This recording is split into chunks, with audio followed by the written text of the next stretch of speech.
But the showpiece game of the weekend, where we had a little bit of drama too, and then of course Ederson goes out with injury, so that might derail Man City for a couple of games. But we did have City host Liverpool host City this where they duked out a 1-1 draw.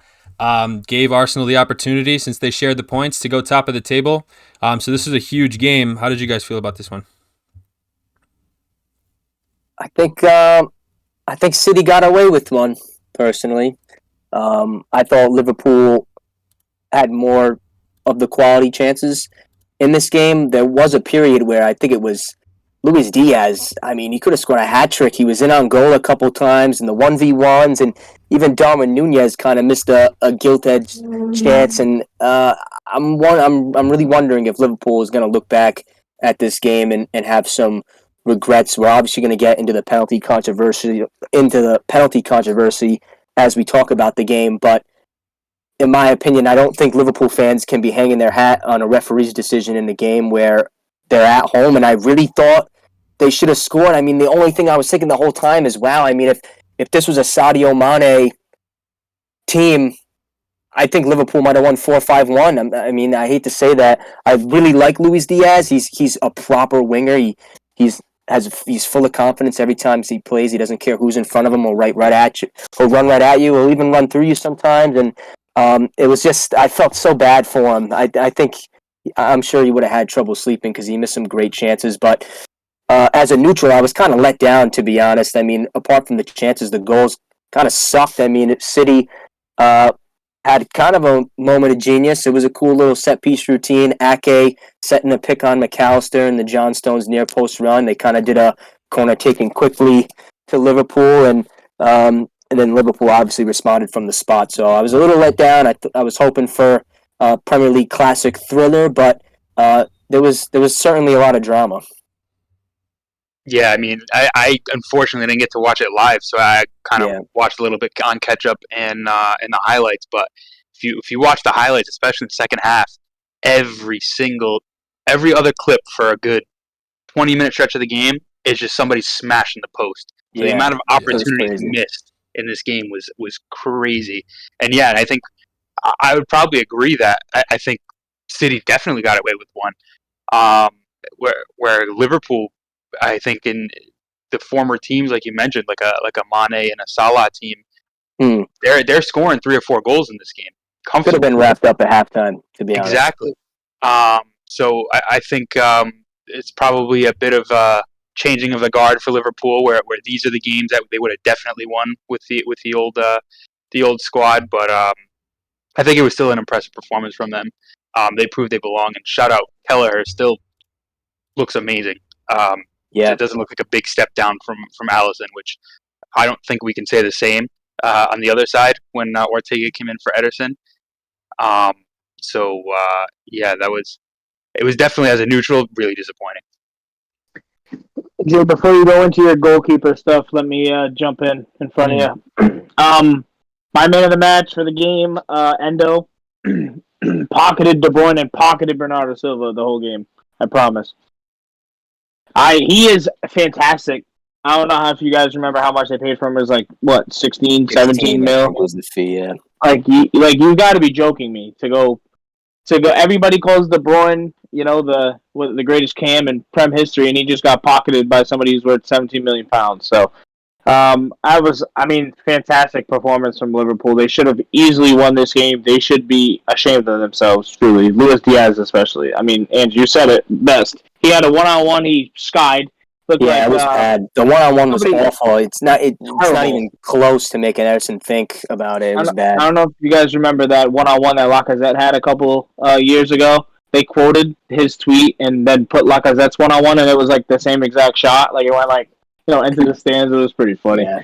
And then the perfect ball from Salah, and oh my God, it was just pitiful. He came on and changed the entire game for them too. it's just shameful to see. I mean, I'm not a big Klopp guy. I can't really honestly stand him. But I mean, if he goes out on his shield, it'd be cool to see. But quite frankly, I'm glad they drew because both of them didn't deserve to win. If Liverpool don't want to take their chances, and City looked like garbage in the second half, so it was very lackluster, like Jason said. Yeah, I also it's funny too because I know we're talking about how there's a lot of open play misses from a lot of these Liverpool forwards, and they should kind of be having their heads down after that one. But there was, they did score on a penalty, but there was probably what 2-3 other shouts for a penalty. Obviously, one of in the last few minutes from Doku gets McAllister in the chest with his cleats. So I'm surprised. I don't know if you guys had any thoughts on how VAR didn't intervene at all with those decisions. But there was if some of them were 50-50, some of them look clear cut to me in terms of penalty shouts. I don't know if you guys had thoughts on that one. I agree, we'll talk about the penalty that was called because I do think there's a debate to be had, and I know Gianluca. We were speaking before the pod, and he said that he wanted to make a couple points on Ederson coming out. Now, the penalty that was called, obviously, it was kind of a hospital pass from Nathan Ake. No debate. It's a clear penalty. I felt really bad for Ederson, but Gianluca kind of had an interesting take, and he kind of was placing more of the blame on Ederson than Ake, and I was kind of disagreeing. What did you think of the penalty, John? Well, yeah, you're right. It's definitely I do think more of the blame is on Ake. The pass is horrendous. I mean, it's a hospital pass, the definition of one. But my question about Ederson is he knows he's going to get beaten to that ball by Darwin. Darwin's a much faster player covering ground. He's going to get there 9 times out of 10. Why doesn't Ederson go with his hands? He can touch the ball with his hands. He's a goalkeeper. He can go with his hands and slide. I think he's got a much better chance of getting to the ball first, or at least making contact with the ball and not conceding a penalty if he goes for it with his hands rather than just trying to swipe at it with a kick. I don't know what you guys think, but that's my take on it. I really, if it was me personally, I would have gone to ground there. I wouldn't have done what he had done there. Yeah, it's an interesting one. I mean, we know everybody talks about how Ederson is like a ball-playing goalkeeper, and it's almost like he's just fully adopting that now and just refuses to use his hands at that point. But you have a point, Gia. Because I mean, when the ball's in the box, like how many times have you just seen a keeper just wrap his whole body, his arms around the legs of the opponent, but he has the ball in there and that's clean. You know what I mean? It's like a football tackle, but the ball's in his arms. So it's surprising to me that he doesn't do that. I think you're completely valid for making that point. Jay, I don't know what you were going to make on that one. Yeah, I was going to say it's a tough one because I mean you're also caught in the mind of pass back and it's always a tough situation because you could see the second the pass came he was already pissed that pass even happened. Yeah. So I think mentally he's already set off. The one thing I was going to ask you guys about the penalty was like I didn't get to talk about the John McGinn one. I thought maybe it was a little harsh, but Ederson sweeps his entire foot at Nunez trying to get this ball. Like how he should have been red. Like how does he not get a red for swinging his foot? Like if you guys really watch it, like Nunez took a way bigger fall than Udogie did, and Udogie got right up and was like, "Are you guys serious?" And then played it on the floor, which is fine. Right. But I don't know. I mean, I felt like I agree with Gianluca. I mean, how do you not, go with your face or at least slide like at the ball, not like to the player? Like the angle he took was terrible. He almost had no shot. The way he went. Literally he looked like he wanted to kick Nunez. I think personally, you can tell by his body language. He's got no intention of going to ground at all. Yeah, it's like he didn't care about the ball. But I mean, I don't know. I feel like if McGinn's penalty, I mean, red card is a red, then. If this is an open field, is this not a red card? Like the sweep of the foot, it's kind of reckless to me. But I just wanted to put that on you guys. Is that not double jeopardy though? Is that like not a thing? That's why he doesn't get the red. Maybe. Do you know what I mean? Like also, you can't give a penalty. It's in the box, they give him a goal. Yeah. Right, like because you're giving the penalty, you can't give the red. So like if Ederson makes that challenge outside the box, it's an automatic red. Do you know what I mean? Unless I might be mistaken, right. But I think that's how that. I think you're right, Nate. Just to answer that question. Yeah. I think. I'm with you, Pat. But I know this doesn't play into any refereeing decisions, but there was already salt in the wounds on top of the penalty conceded because now obviously Ederson is hurt, and he was hurt right away. To be honest, I was a little surprised he stayed on the field for the penalty. I thought that was kind of stupid, in my Me too. opinion. Maybe the adrenaline was still kicking in, and he wasn't quite sure if he was injured yet. But I thought that was kind of bad management, even from Man City's staff. I mean, it was very apparent that something was bothering him as soon as he made the challenge. He was kind of standing around, feeling around his groin, and kind of bending his knees a couple times to see and check on his wounds to see if he was okay. I thought it was kind of stupid, to be honest, that they even had him in net. That being said, it was an expertly taken penalty from McAllister, a player who, along with Endo, like Patrick said, I'm glad you shouted them out because, I mean, they were huge reasons, in my opinion, why Liverpool not only dominated this game, but made City kind of quiet. I mean, in midfield, there wasn't this kind of back and forth play in and around Liverpool's final third that you usually see from City. But yeah, unfortunate for Ederson.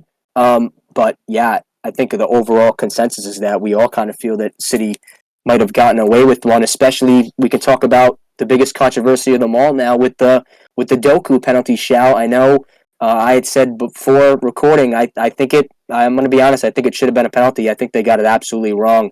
I don't know if it was a heat of the moment thing, big decision right at the end of the game, title implications, all these things play in to the referee's mind and VAR's mind. I think it was a penalty, and I honestly think it's a disgrace that it wasn't given. I thought it was terrible. See, for me, I don't want that to be a penalty, but given how, like, I know for a long time, I remember vividly one time, like, as a kid watching United play, and Nani puts his leg up to kind of bring a ball down and puts his studs right into somebody's chest, even though he never looked at him, and he got a straight red. So, I mean, that's always something I always found harsh, but there's precedent that it's always been given. So I've always been, I never liked it, but I feel like it was soft to me. I wouldn't want that to be a penalty, especially one that decides the game, which again, you shouldn't let that come into your decision making for that. Arbitrary. But I think I'm good. I'm good with the no call. I mean, especially if you take everything into account, it's a tie game. End of the game, if you take everything into account, I think it's fair. But again, you shouldn't be taking that into account. Yeah, and it is probably product of me watching it over and over in slow-mo and having been seeing it a bunch of times. I think it's, what I will say is, I'm surprised it wasn't given after looking at it a bunch of times. So, I mean, I hope this doesn't sound contradictory, but I think if it was given on the field, it would have been hard to overturn. Yeah. And the fact that it wasn't given on field, it was hard to prove that it should have been given. Okay. It was one of those calls in the gray area. But I know there was a ton of debate on social media. Would you guys think, John, Patrick, and Nate? I'm curious. I actually, overall, like, throughout the whole game, I want to say, I thought it was actually kind of refreshing that the VAR let the referee officiate the game. Like, this Doku incident is a perfect example. He made the call on the field. He didn't think it was a penalty, and VAR stuck with that decision. I think that's how it should work every time. And I think that this game should be a perfect example of that. Okay, nice. I don't know if you guys saw the transcript that they read from the VAR room. Any of you guys did? No. So Dale Johnson, who was in the room for VAR, pulled up the quote because I knew it, but I wanted to actually read it to you guys. So he says to the ref, Michael Oliver, right on the field, that the ball touches the body of McAllister first before Doku gets his foot to it with contact, then on the opponent's chest. There are clear grounds for this to be a penalty. So Michael Oliver was basically like, I'm not going to look at it. That's like, so the VAR was like, hey, come look at it. This is probably a penalty. And Michael Oliver was like, nah, I'm good. But again, the point of VAR is to correct obvious mistakes. And if Michael Oliver is clear as day, he knows what he saw, and what they're telling him is still what he saw, even though they think it's a penalty, he has every right, and he should just forget about it. Yeah, I thought it was refreshing that they did that in this game. It certainly hasn't been the case at all in the Premier League this season. It was the perfect ending across Europe. They give the goal, it's like, look at all the chances Liverpool missed. Now they get fucking awarded a penalty for Klopp's last season. Here you go. Yeah. There's always going to be controversy with whatever would happen. Yeah. I got one more quick thing on this before we move on. Fucking game off. I think this was another case of Guardiola overthinking it again, because I don't, because Guardiola and Ruben Diaz have played almost every game. and then he went and changed it up again. So I mean, this is a very smaller change, but on par with him blowing big games, where I don't think there was a need to kind of change that up at all. Yeah, and maybe it explains why City was kind of so open at the back. Honestly, for large parts of the game. I think the openness at the back has just been the story of their season. I've been saying it right along. I think this is exactly how they played every game, and it just happens that they played a good team. And just like I said, they were going to struggle, and they did. I think I saw it coming clear as day. I could have told you that was going to happen before the game started. Yeah, I don't think this formation with the three center backs where the wide center backs still act as fullbacks, and you have a center back in midfield. It doesn't work against good teams. It destroys the smaller teams. So let me ask the question to the group, and we'll wrap up the talk of Liverpool City. What's this result mean for Liverpool, for City, and for Arsenal, who of course weren't involved but were directly impacted, who now sit in first place? Do we have a new favorite? Are Arsenal the favorites, or are you guys with me and still believe that they're not going to get the job done? It'll be one of Liverpool or City. What do we think off the back of this result? For me personally, nothing changes until Man City, Arsenal play each other at the end of this month. I think we'll have more of an idea then. Yeah, I agree with that, but I've now changed which direction I lean, and I probably put Man City in third out of the three of them. Wow. I think Liverpool has shown that they can compete, and they are better than them on their day. Arsenal are flying, and I think City really blew their chance of cementing themselves there, because I think City is the most susceptible to turn up to a Burnley and just drawing 0-0. Like they do that every year, and I feel like the other two are just they're in a better run of form, and I think this game really kind of hurt City more than just losing 2 points. Gotcha. I don't really want to give a take, but if I had to pick, because you don't want any of them to win. Yeah, I mean, I'd rather have Villa win the league if it was up to me. So, I don't know. I'm gonna hold my tongue. I'm not gonna actually give my opinion. I'm gonna stick to my City shout just cause. I somewhat agree with Jay in terms of City look like they may finish third of these three, but for a little bit different reason. I know I mentioned in the group chat, and this might be really easy to say, but with Ederson injured for what is as of right now 4 weeks, a good month. That's at least 4 fixtures in the Premier League. I'm not off the top of my head. I don't know what those are for City, but City, like G has been saying, have been a little bit leaky in the back, and Ederson has had to face a lot of shots, and people say Ederson's not the best shot stopper, but obviously he makes great saves. He's still a world-class keeper. And obviously we've seen the likes of number 2s like Kelleher perform really, really well for Liverpool. Liverpool, I think, concede less shots than City, in my opinion, just from an eye test, not really from a stats point of view. But I just don't know if Ortega will be able to handle a somewhat leakier City defense in what could be a really key point in this game, and it'll be depending on if Ederson comes back for that Arsenal game, because Arsenal obviously have been flying, putting a lot of pressure on the opposition defense. So it's going to be a lot of how this month without Ederson pans out for City, because if they start conceding silly goals because Ortega is not ready to take on that number 1 spot for this lengthy spell of time, then City are going to drop points, and then it's going to be who has the best 4 weeks between Arsenal and Liverpool as they duke out their matches. So I think it's all to play for. It's cracked wide open. I think a couple weeks ago we wouldn't have said it as close as it is right now. But it's all to play for now, depending on how you touched on Ortega, Nate. I was gonna say I actually think Ortega blows, but he made some pretty good saves, dude. Yeah. He single-handedly got them the point, because by the time he came on, they were fucked, and he actually had a pretty good second half. He had 4 or 5 saves, and he saved them. I think I'm interested to see how he plays, because I always thought he sucked. So now I kind of changed my mind after watching him get subbed in. I told my brother, we were watching the game, and I was like, yeah, Liverpool won, it's over, Ortega's coming in. Then he's pulling saves out, and I was like, all right, well, maybe it's not over. So I think you make a good point, though. It's going to be the battle of the goalkeepers the last, I think, month or so. Yeah, because I agree with you. Like from my opinion, Ortega is just not the best keeper. I mean, he's like he's one of those keepers that spend their career as a number two. I've had this conversation in a couple other group chats, and they stand by Ortega being. I mean, I do have a City fan in that group chat, but I don't know. I don't think he's going to be good enough to handle. Like now, I'm curious. I'm just going to quickly see what City have for the next couple fixtures. They have Brighton we know can have a really good game. Then they play Arsenal right after that in about 2 weeks' time. So it's prospected right now that Ederson doesn't come out for 4 weeks. So that means Ortega is almost 100% guaranteed to start that game. And then if Arsenal can keep this form, that's going to be a misery. I don't know if you have any thoughts about Ortega or this Yeah, I think goalkeeper you guys are discussion. disrespecting him like crazy. I don't Really? think he's a bad goalkeeper by any I'm not means. saying he's bad. I know. I think he's a I lot said better he's than you bad. guys are giving him credit for. I'll say that. I think Ortega is definitely he'll be fine back there. And he showed that in the 30 minutes that he played against Liverpool. I think if you can step in like that in that moment and not miss a beat, I think you'll be more than fine. I think Gianluca, let me ask you a question. Where did Ortega play before he came to City?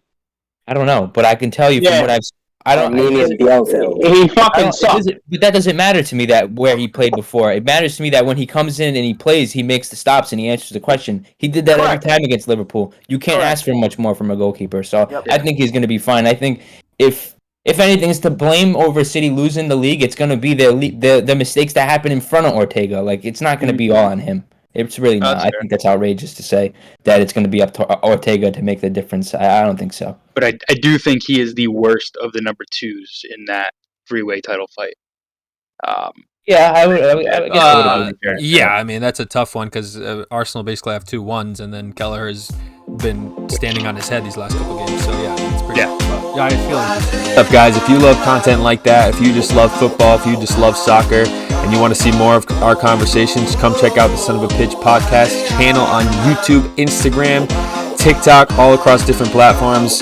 We will have weekly roundups of the weekend. We have all kinds of videos, discussions, breakdown, tactical analysis, all the good stuff.